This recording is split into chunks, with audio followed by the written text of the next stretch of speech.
अस्सलाम वालेकुम। My name is Natasha सहर और मैं आपको पढ़ाऊँगी biology. It's my second lecture of biology. और हमने पिछले लेक्चर्स में पढ़ा था डिवीजन ऑफ बायोलॉजी और उसकी मेजर 3 डिवीजन्स थी। इस लेक्चर में हम पढ़ेंगे ब्रांचेस ऑफ डिवीजन। डिवीजन की ब्रांचेस, शाखें आगे से ब्रांचेस उसकी क्या ब्रांचेस हैं। मॉर्फोलॉजी पहली ब्रांच है मॉर्फोलॉजी। इसका नाम क्या है? मॉर्फोलॉजी।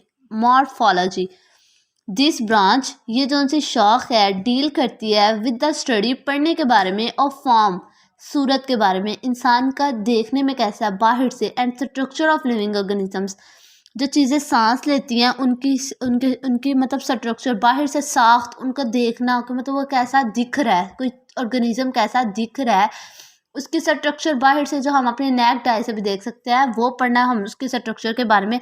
जैसे स्किन के बारे में, स्किन के ऊपर जो हमारे आपको पता है एक इंटरेस्टिंग बात बताऊँ, एक आर्थ्रोपॉड्स है। हमारी तो जो बोन्स है वो अंदर होती हैं और उस आर्थ्रोपोड्स की बोन जो होती हैं वो बाहर होती हैं। इसी तरह मतलब लिविंग ऑर्गेनिज्म का देखने, ये इंसान है तो इंसान ऐसा ही क्यों दिख रहा है, इसके बारे में स्टडी करना पूरी, इसके बारे में आगे से हम काफ़ी मतलब इसकी बुक्स भी हैं। हम इस एक ब्रांच की एक इतनी काफ़ी इसकी एक खुद की बुक है। एक एनाटॉमी, जैसे बायोलॉजी की एक बुक है वैसे इसकी मॉर्फोलॉजी की भी एक बुक है, फिर एनाटॉमी की भी, इन सब की एक बुक है। Anatomy the study of internal structure, कहता है अंदरूनी साख्त के बारे में, मतलब हमारे अंदरूनी साख्त में जैसा कि बोन्स कितने हैं, न्यूक्लियस हमारा कैसे डिवाइड हो रहा है, हमारा सेल कैसे डिवाइड हो रहा है, इस सारा कुछ पढ़ना किसमें होता है? एनाटॉमी में। The study of the internal structure is called anatomy. The study of the internal structure, कहता है पढ़ना किसके बारे में? अंदरूनी साख्त को, वो क्या कहलाता है? एनाटॉमी। हिस्टोलॉजी, हिस्टोलॉजी से आपको पता चल रहा है इसमें क्या है? टिश्यूज़ के बारे में बात हो रही है। द माइक्रोस्कोपिक स्टडी, कहता है माइक्रोस्कोप के जरिए से जो हम पढ़ते हैं किसको? Of tissue. द माइक्रोस्कोपिक, कहता है माइक्रोस्कोप के जरिए पढ़ना किसका? टिश्यू का। कि टिश्यू हमारे बॉडी में, टिश्यू हमारी बॉडी सेल्स जोन से हैं, हमारी बॉडी के सेल्स वो टिश्यू से मिलके बने हुए हैं।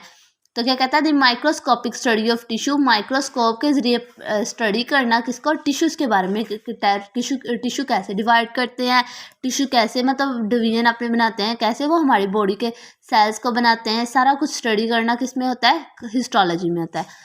सेल डिवीजन, सेल डिवीजन आगे the study of the structure, कहता है साख्त के बारे में, कैसा दिखने में कैसी है, and function of cells, cells देखने में कैसे होते हैं और उनका काम करने का तरीका वगैरह, वो हम सारे किस में पढ़ते हैं? सेल बायोलॉजी में। और सेल ऑर्गेनेलिस, सेल ऑर्गेनेलिस आपको मैं बताती हूँ। सेल ऑर्गेनेलिस कहता है, सेल ऑर्गेनेलिस का मतलब होता है ये भी सेल्स की तरह होते हैं। इसमें हम लोग अपने, इसमें बहुत ज़्यादा सेल्स के काम हो रहता है। सेल तो बस एक काम कर रहा होता है ना, जो हमारा ऑक्सीजन को अंदर लेके जाता है और कार्बन डाइऑक्साइड को बाहर निकलवाता है, ये एक सेल का काम होता है। सेल ऑर्गेनेलिस में बहुत ज़्यादा काम होता है। न्यूक्लियस बन रहा होता है, राइबोसोम्स प्रोटीन्स बना रहे होते हैं, एटसेट्रा। इसमें माइटोकॉन्ड्रिया अपना काम कर रहा होता है। सेल ऑर्गेनेलिस में बहुत ज़्यादा काम हो रहे होते हैं एक ही वक्त में, लेकिन सेल एक वक्त में एक काम करता है, सेल ऑर्गेनेलिस एक वक्त में बहुत ज़्यादा काम कर सकते हैं।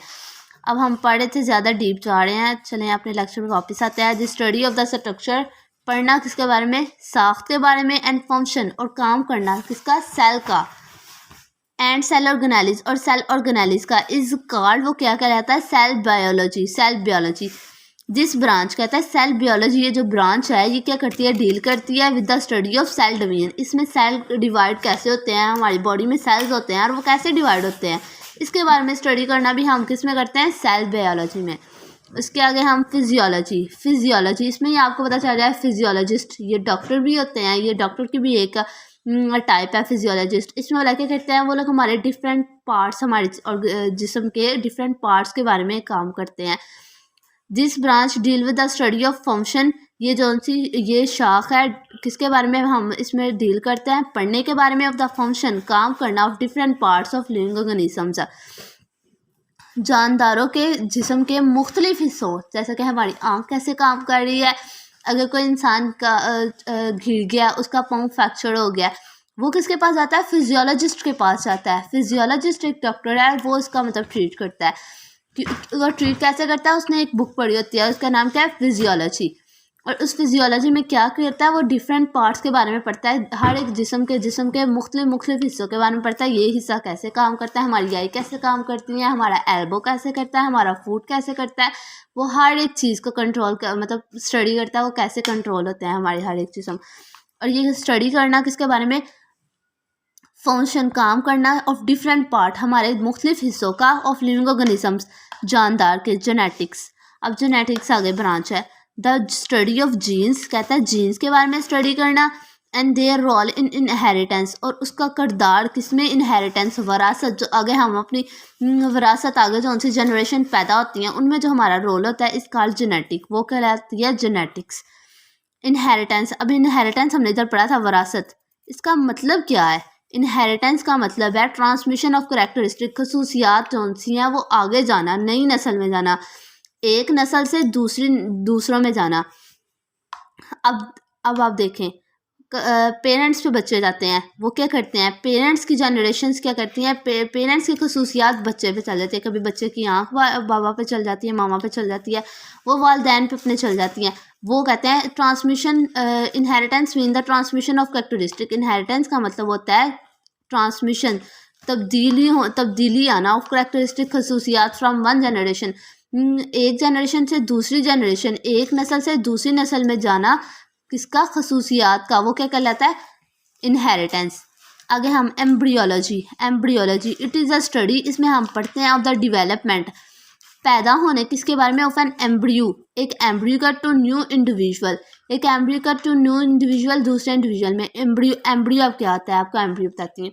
एम्ब्रियो होता है एक ऐसा ऑर्गन है जिससे हम क्या करते हैं, जिससे एक लिविंग थिंग है वो बनना शुरू करता है। जैसे कि हम लोग किससे हम लोग कैसे बनना शुरू करते हैं, हम लोग एग से, हम गैमेट्स से बनना शुरू करते हैं। तो हमारे एम्ब्रियो किसको कहते हैं, एम्ब्रियो आप लोग इसको गैमेट्स को भी कहा जाता है, एम्ब्रियो किसको कहते हैं, गैमेट्स को, और गैमेट्स से ही न्यू बेबी बॉर्न होता है। इट इज़ अ स्टडी, ये पढ़ना है, ऑफ द डेवलपमेंट, पैदावार का, किसका, ऑफ एन एम्ब्रियो, किसी न्यू जानदार का, टू न्यू इंडिविजुअल, नई नस्ल में कैसे इंसान पैदा होता है, मतलब उसकी शुरू से पहले सबसे पहले क्या बनते हैं, गैमेट्स, और जो गैमेट्स होता है वो नई नस्ल में जाना, वो क्या कहलाता है, उसके बारे में सारा कुछ पढ़ना एम्ब्रियोलॉजी होता है। टैक्सोनॉमी हमें क्या करते हैं, इट इज़ अ स्टडी, ये पढ़ना होता है, ऑफ द नेमिंग, नाम रखना, एंड क्लासिफिकेशन, और हमने इसके क्लासेस में डिवाइड करना, ऑफ ऑर्गेनिज्म इनटू ग्रुप्स, जानदारों को ग्रुप्स में और सब ग्रुप्स में।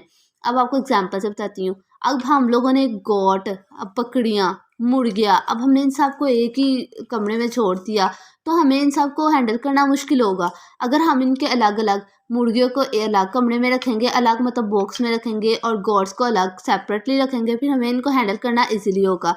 इसी तरह it is a study of naming, इसमें हम जानदारों की ऑर्गेनिज्म जो हम जानदार हैं उनको आसानी के लिए हम उनको किस में करते हैं, ग्रुप्स में और सब ग्रुप में डिवाइड करते हैं, उनके नाम रखे गए हैं। जैसे कि हमारे बॉडी के काफ़ी ज़्यादा पार्ट्स हैं, उनके बारे में, जैसा कि हम लोग अपनी बॉडी के बारे में काफ़ी ज़्यादा नेम्स रखे गए हैं, जैसा कि माइटोकॉन्ड्रिया, हार्ट डिजीज़, दिल की बीमारियाँ, मतलब नाम रखा गया है। नाम रख के हमें आसानी हो जाती है डिवाइड, मतलब इनको अलग अलग हम लोग आपस में मिलाते नहीं कई चीज़ों को नाम रख के, इससे ये होती है। इट इज़ अ स्टडी, इसमें पढ़ते हैं ऑफ नेमिंग, नाम को, और क्लासिफिकेशन ऑफ ऑर्गेनिजम्स, और क्लासेस में डिवाइड करना, दो हिस्सों में डिवाइड करना जानदारों को, इनटू ग्रुप्स, कहता है ग्रुप की फॉर्म में और सब ग्रुप्स, और छोटे छोटे, एक बड़े ग्रुप की फॉर्म में और छोटे छोटे ग्रुप की फॉर्म में, ये कहते हैं टैक्सोनॉमी।